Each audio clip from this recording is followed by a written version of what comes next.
सेवा पर्व 2025 अंतर्गत जिल्हा प्रशासन, महाराष्ट्र प्रदूषण नियंत्रण मंडळ, पोलीस विभाग, नगर परिषद, ग्रामपंचायत भाट्टे, फिनोलेक्स, गद्रे मरीन, पटवर्धन हायस्कूल, राभा शिर्के प्रशाला स्काउट विद्यार्थी आदींच्या संयुक्त विद्यमाने भाट्टे समुद्र किनाऱ्याची आज स्वच्छता करण्यात आली।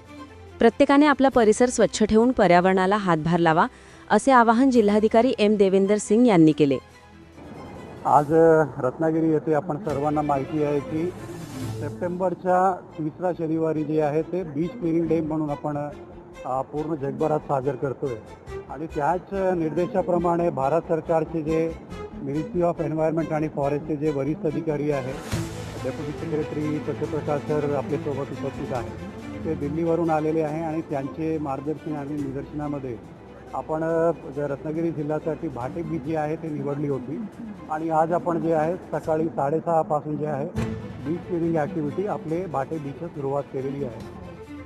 भाटी येथील समुद्र किनारा आज स्वच्छ करण्यात आला। यावेळी स्वच्छतेची शपथ सर्वांनी घेतली। या स्वच्छता मोहिमेमध्ये विविध विभागांचे अधिकारी, कर्मचारी, पोलीस जवान आणि विद्यार्थी मोठ्या संख्येने उपस्थित होते। ब्युरो रिपोर्ट मुस्कान मुजावर, रत्नागिरी।